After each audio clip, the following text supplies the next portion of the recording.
Hello friend, আমি রবি। আমার এই ব্লগ চ্যানেল থেকে আপনাদেরকে জানাই শুভেচ্ছা ও অভিনন্দন। আজকের ডেটে আবারও চলে এলাম ছোট্ট একটা টিপস গল্প নিয়ে। যারা গল্প শুনতে ইচ্ছুক তারা চটপট তড়িঘড়ি আমার এই চ্যানেলটি সাবস্ক্রাইব করে রাখুন। বিভিন্ন ক্যাটাগরির কোয়ালিটির গল্প ঘন্টায় ঘন্টায় আপডেট পেতে।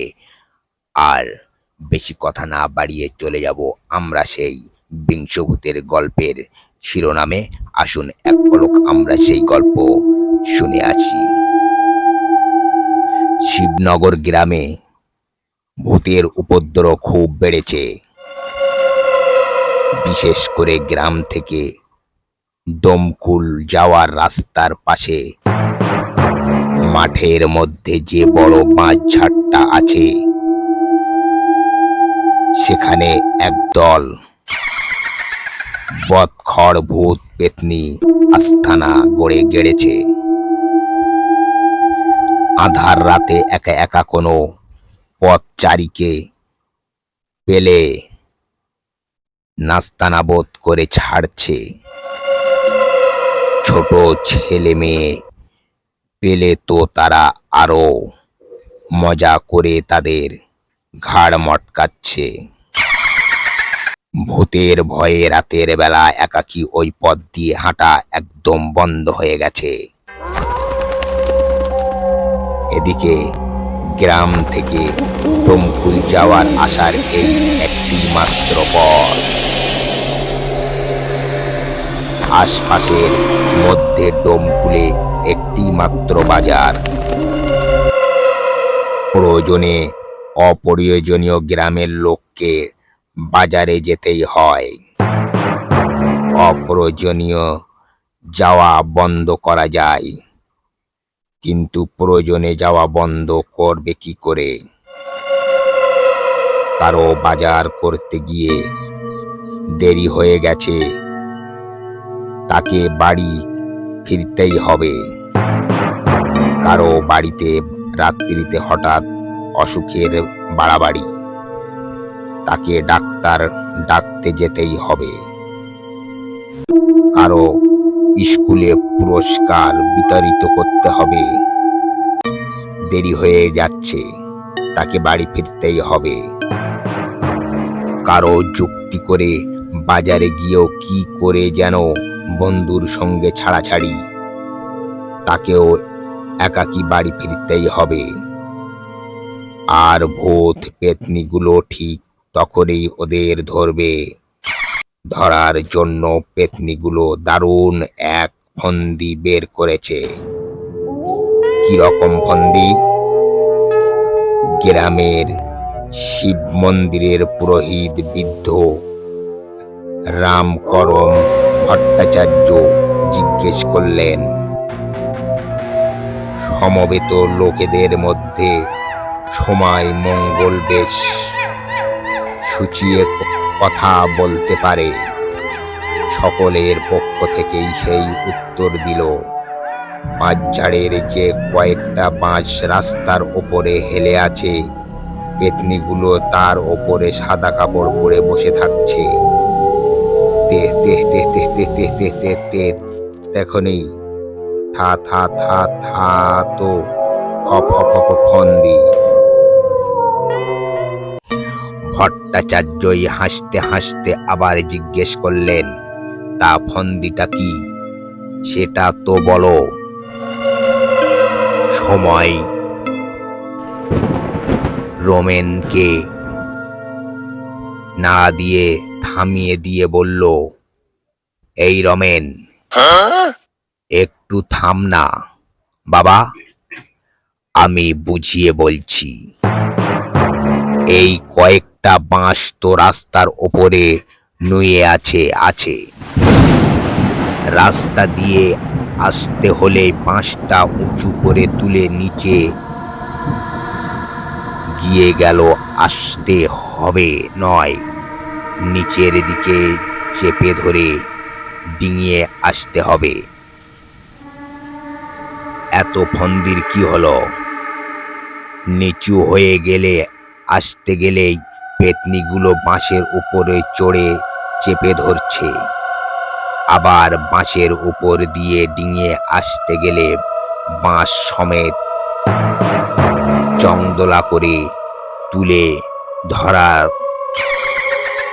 তারপরে তাকে আছড়ে ফেলে দিচ্ছে। না, তাহলে তো ভারী বিপদের কথা। না হলে আর আপনার কাছে এসেছি কেন? আপনি এই ভূতগুলোর তাড়ানোর একটা বিহিত ব্যবস্থা করুন। ভট্টাচার্য একটু ভেবেচিন্তে নিয়েই বলেন, প্রেতাত্মা যখন কোথাও একবার ভর করে তখন তাকে তাড়ানো ভারী শক্ত কাজ বাবা। তারপর সব শুনে যা মনে হচ্ছে, হরেন ঘোষালের বৈটো অপঘাটে মর, তা ঘোষাল শ্রাদ্ধ শাস্তির তো ভালোভাবেই করল না। বেলগাছটা আশ্রয় করেছিল, তা ঘোষাল বেলগাছটাও কেটে ফেলল। এখন মনে করছে আশ্রয় হয়ে এটা বাঁশঝাড়ের আশ্রয় নিয়েছে। তা তোমরা সবাই মিলে ঘোষালকে বলো ভালোভাবেই শ্রাদ্ধ শান্তি করুন, তাহলেই বউটার আত্মা শান্তি পাবে, প্রভাত কেটে যাবে। সকলে মিলে হরেন ঘোষালের বাড়ি গেল। ঘোষাল তো শুনেই রেগে আগুন। ইয়া কি মারার জায়গা পাও না? আমার বউ মরে পেতনি হয়েছে, তাও আবার বাঁশঝাড়ের আগলেতে, তাতে ক্ষান্ত হয়নি। ভট্টাচার্যের কানে কানে বলতে এসেছে, থাম, তোমাদের সব কটাই চাপকে ভূত ছাড়িয়ে দিচ্ছি। ভূত ছাড়ানোর জন্য অবশ্য কেউ অপেক্ষা করেনি, পালিয়েই চাবুকের হাত থেকে বেঁচেছিল। তখন হাঁপাতে হাঁপাতে আবার রামকমল ভট্টাচার্যের কাছে গেল। ভট্টাচার্য বলেন, ঘোষালটা চিরদিনই ওই রকম রগচকটা, ওই জন্যই বউটার একালে প্রাণ গেল। এখন দেশ শুদ্ধ লোকের ভোগান্তি, সেটা তো বুঝলাম, সময় বলল, কিন্তু এখন এর বিহির কি হবে? ভট্টাচার্যের কোনো ভাষাস্তর হলো না। তিনি গম্ভীরভাবে বললেন, আমার নির্ণয় আমি জানিয়েছি, এখন ঘোষাল যদি না করে তোমরা করো। কথাটা সকলের মনে ধরল। তারা চাঁদা তুলেই ভট্টাচার্যের বিধানের মতো ঘোষালের বউয়ের শ্রাদ্ধ করল। ব্রাহ্মণ ভোজন করল, মন্ত্র পড়া হলো, জাঁকজমক হলো, ধূপ ধুনো জ্বলল, কিন্তু ভূতের উপদ্রব কমল না। পেতনিগুলোর উৎসাহ যেন আরো বেড়ে গেল। আগে শুধু আধার রাতে হতো, এখন জ্যোৎস্না রাতেও হচ্ছে। পালেদের পটলা সেদিন বাজারে পুতুল বিক্রি করতে গিয়েছিল। পুতুল বিক্রি হতেই রাত হয়। ব্যাগ ভর্তি বাজার করে ফিরছিল। বাজার ভর্তি ব্যাগ নিয়ে ডিঙিয়ে তো আসতে পারে না। যেই নিচু হয়ে বাঁশের তলায় দিকে আসতে গেলে অমনেই পেতনিগুলো বাঁশের ওপরে চড়ে চেপে ধরেছে। পটলা তো ভয়ে গোঁ গোঁ করতে করতে অজ্ঞান হয়ে গেছে। জ্ঞান ফিরলেই দেখে সাদা কাপড় পরে একটা মেয়ে বাঁশঝাড়ের দিকে জঙ্গলের মধ্যে ঢুকে যাচ্ছে। রতন পাশে দাঁড়িয়েই থাকা পটলের দিকে তাকিয়ে বললেন, কিরে পটলা, সত্যি কিনা বল না।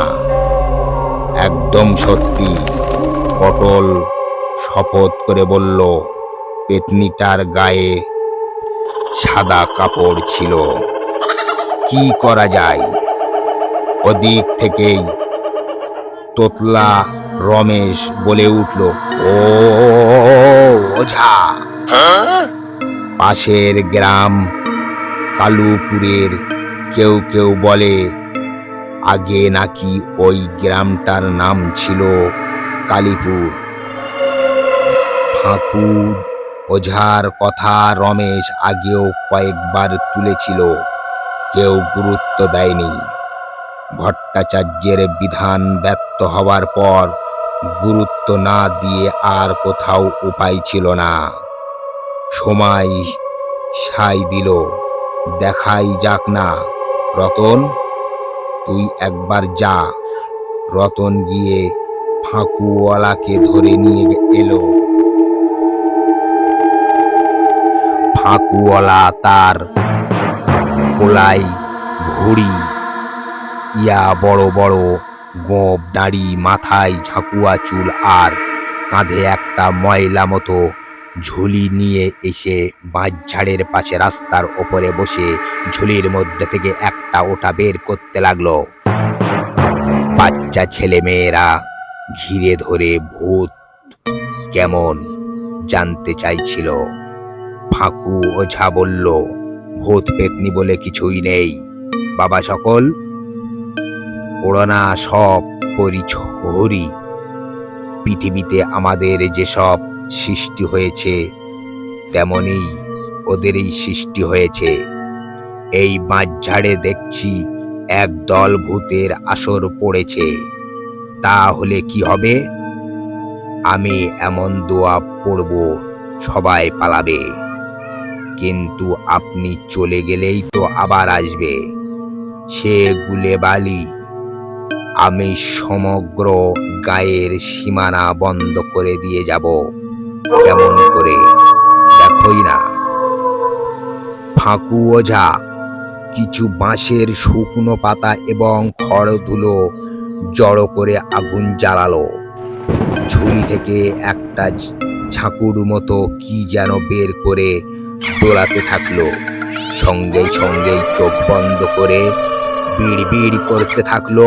ঝাঁকুর মতোটা দোলাতেই দোলাতেই বাঁশঝাড়ের কাছে এসে আর এক প্রস্তুত বিড় বিড় করে বললেন, আপদ দূর হয়েছে। রতন সম্রাহা খুব খুশি হয়ে ভূতের ওঝাকে বিদায় করল, কিন্তু ভূত পেতনিটাকে বিদায় করতে পারল না। এগুলোর উৎসাহ যেন আরো বেড়ে গেল। সাঝেই বেলাতেই দাপাদাপি শুরু করে দিল। হ্যালো ফ্রেন্ডস, আজকের গল্পের শিরোনামটা এই পর্যন্ত। এর পরবর্তী শিরোনাম নেক্সট ভিডিওতে জানিয়ে দেওয়া হবে। আমার এই গল্প ভালো লেগে থাকলে একটা লাইক, শেয়ার আর সাবস্ক্রাইব করে যাবেন। আর আপনারা সকলেই ভালো থাকবেন, সুস্থ থাকবেন। আবার দেখা হবে নেক্সট ভিডিওতে।